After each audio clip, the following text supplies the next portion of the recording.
Pues el primer concepto por el que te quería preguntar era aprendizaje. No sé si te quieres extender un poco más sobre Sí, algo de ello.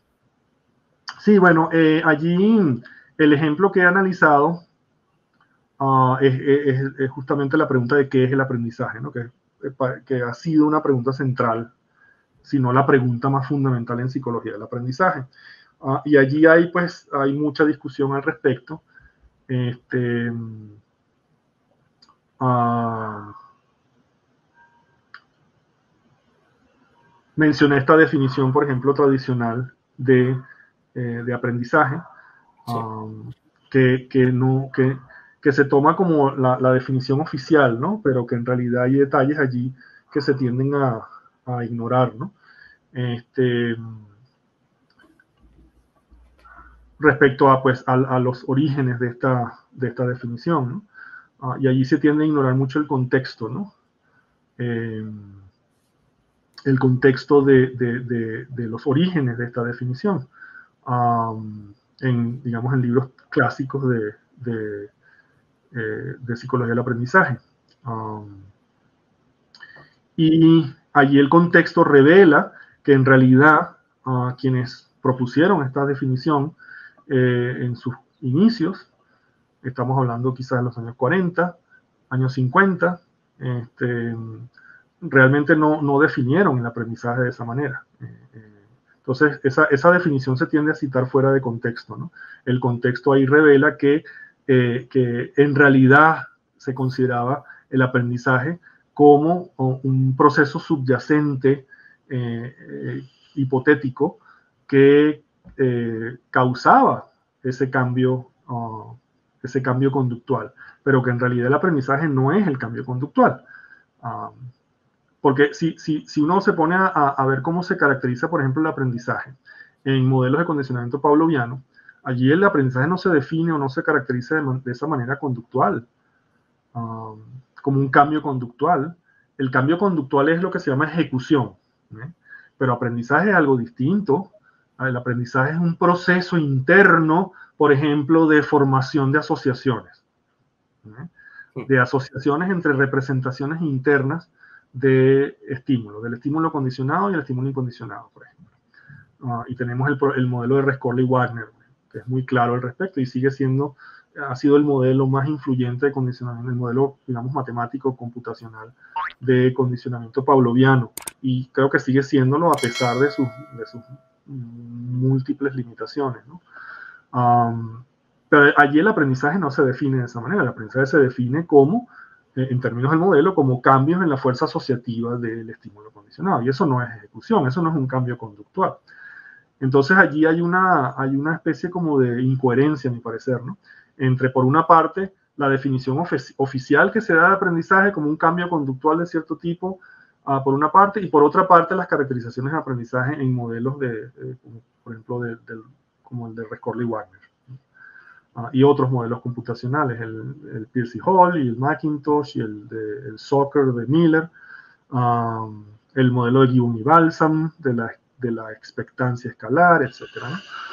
Entonces allí el aprendizaje no se define de esa manera, no se define de la manera conductual que es muy común encontrarse en libros de texto, por ejemplo, de psicología del aprendizaje, ¿no? O de teorías del aprendizaje, ¿no?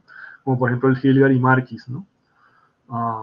Que es donde se maneja esta definición, ¿no? Es de donde sale esta definición, ¿no? Oficial, pero de nuevo allí la aparente incoherencia se resuelve viendo el contexto, ¿no? El más amplio en el cual surgió esta definición. Y ese contexto revela que en realidad quienes propusieron esa definición no, no estaban proponiendo que el aprendizaje era realmente eso, sino que el aprendizaje era realmente otra cosa. Pero de nuevo se está manejando aquí un pensamiento esencialista, ¿no? Que de nuevo yo cuestiono, ¿no? El pensamiento esencialista o el esencialismo funciona muy bien en física, ¿no? Sobre todo si lo vemos de una perspectiva de una metafísica científica, es decir, una metafísica construida sobre la base de nuestra mejor ciencia. El esencialismo funciona muy bien en física, ¿no? Hay muchísima evidencia, por ejemplo, que sugiere que los electrones son esencialmente esto y esto y esto, ¿no? Son cargas negativamente, partículas negativamente cargadas, etcétera, ¿no? Entonces allí sí funciona muy bien. El esencialismo también funciona muy bien en química. Hay mucha evidencia de que, por ejemplo, el hidrógeno es esencialmente esto y esto y esto, ¿no?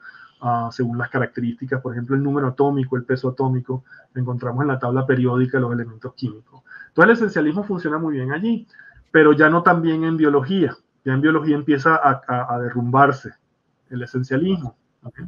Y para mí un indicador, digamos, muy revelador de esto en biología es el abandono prácticamente total del concepto esencialista de especies, del concepto aristotélico esencialista de especies en biología, ¿eh?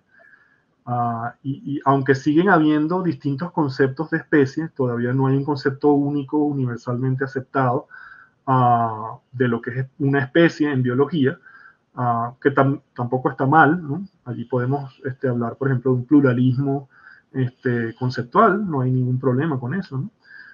Pero sí hay un acuerdo universal en rechazar, abandonar por completo el concepto esencialista aristotélico de especie, ¿no?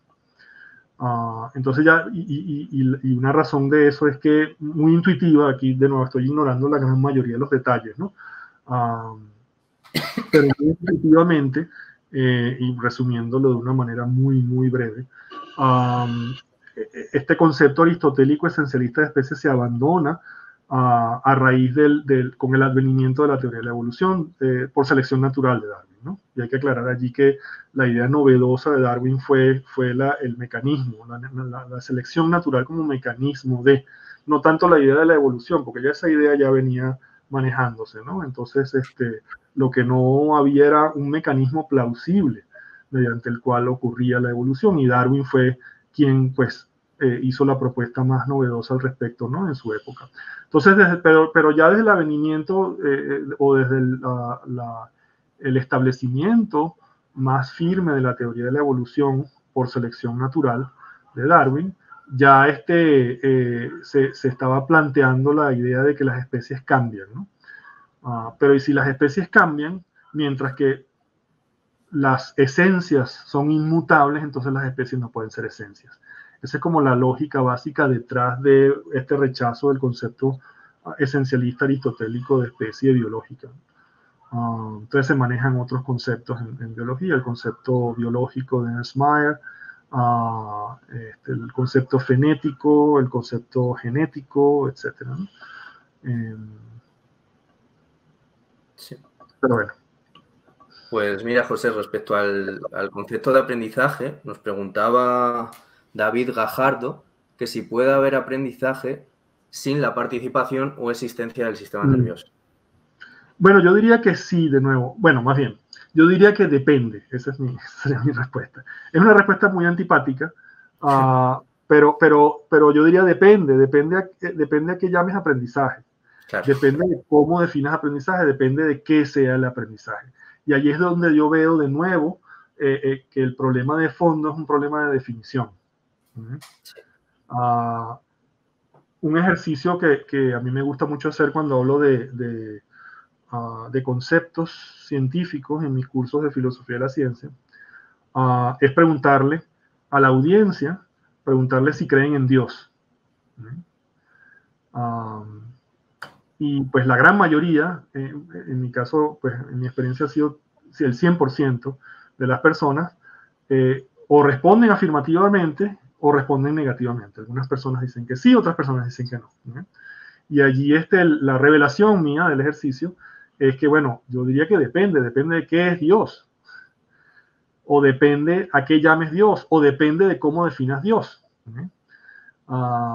Si defines Dios como amor, que es una definición que se encuentra en la Biblia, aunque el amor de Dios es muy distinto del amor que podemos experimentar los humanos, pero bueno, al margen de eso, pues yo mismo he experimentado algo que quizás se acerca al amor que define a Dios. Entonces, si Dios es amor, pues sí, yo creo en Dios.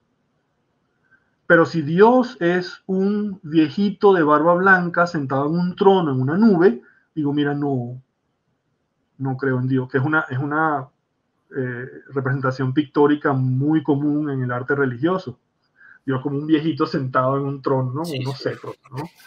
En una nube, ¿no? Pues no. Claro, ya hay definiciones del concepto de Dios que sí ya se complica más la cuestión allí. Por ejemplo, la definición como del argumento de San Anselmo, ¿no? El famoso argumento ontológico de la existencia de Dios de San Anselmo, ¿no? Que define a Dios como la perfección, lo perfecto, ¿no? Y hay otras definiciones, como por ejemplo, como algo, digamos, omnipotente, una entidad omnipotente, omnipresente, omnisciente. Ya ahí la cosa se complica, ¿no? El ejercicio ya se vuelve un poco más complicado, ¿no? Pero ese es como un ejercicio que yo hago para mostrar cómo prácticamente todo depende de definiciones, de cómo definamos algo, ¿no? Entonces, volviendo al caso del aprendizaje, pues depende de cómo defines aprendizaje. Si defines aprendizaje como algo que es exclusivo de animales, por ejemplo, pues ahí sí no, pues no, ya por definición ya, claro, depende de los animales de lo que estemos hablando, pero si en aquellos casos o aquellos animales que tengan sistemas nerviosos, si el aprendizaje solamente abarca solamente esos animales, pues obviamente allí un sistema nervioso se vuelve necesario, ¿no? Pero si defines aprendizaje de otra manera, como por ejemplo aprendizaje en redes neurales artificiales, que carecen, que son sistemas inorgánicos, y que es la definición oficial de lo que es aprendizaje en modelos conexionistas, que se llaman, ¿no? También modelos de redes neurales, que son cambios en los pesos de las conexiones. Y pues se dice literalmente, y yo también lo digo literalmente, mira, la red aprendió, a pesar de que es un sistema inorgánico. Si nos manejamos con ese concepto, esa noción más amplia de aprendizaje, que no restringe el aprendizaje de sistemas orgánicos, sino que también pues, permite hablar de aprendizaje en referencia a sistemas inorgánicos y que carecen de sistemas nerviosos concebidos a la manera tradicional, ¿no? De cierta forma, como un tipo de sistema orgánico, pues no es necesario un sistema nervioso, ¿no? Para el aprendizaje. Entonces todo depende, como dice la canción de Jarabe de Palo, ¿no? Depende. Todo depende. En este caso depende de las definiciones. Entonces por eso es que insisto, casi todo, prácticamente todo, a mi parecer, de una u otra forma, al final del día, en última instancia, todo se reduce a un problema de definición. Y si acabas el tema de Dios y las definiciones de Dios, ¿tú tienes alguna definición propia de Dios o en la que crees? De nuevo, es que yo creo que Dios es otra entidad que no admite definiciones reales, ¿no? Entonces, pues no, simplemente no me pronuncio al respecto, simplemente pues admito la existencia de varios conceptos de Dios o varias definiciones. Fíjate que cuando se habla de definiciones del concepto, ahí se está suponiendo que hay múltiples definiciones, pero un mismo concepto. Eso para mí habría que aclarar, bueno, exactamente qué significa eso, ¿no? ¿Y a qué se refiere el concepto? ¿Qué son los conceptos? Ahí otra vez enfrentamos, al igual que en el caso de la pregunta de qué es una definición, enfrentamos el peligro de una circularidad viciosa, ¿no? Porque cuando preguntamos qué es una definición, estamos preguntando por una definición del concepto de definición. Entonces allí ya se presenta ese problema, ¿no? Y lo mismo con el concepto, define el concepto de concepto. Bueno, ¿cómo hacemos eso, no? Ya de entrada hay un problema allí, a mi parecer, si no insuperable, por lo menos muy difícil de responder. Y que para mí pone en pausa, si no es que obstaculiza, esfuerzos o por lo menos debates, más bien, convierte estos debates conceptuales sobre la naturaleza de las cosas en debates, para mí, digamos, vacíos, ¿no? Claro. Debates fútiles, ¿no? Entonces, preguntarme qué es ¿qué es algo? Pues mi respuesta es, mira, mi respuesta más honesta es no sé, no lo sé, honestamente no lo sé. Hay esta definición y esta definición. Sí, pero ¿cuál es la correcta? No sé, no tengo idea.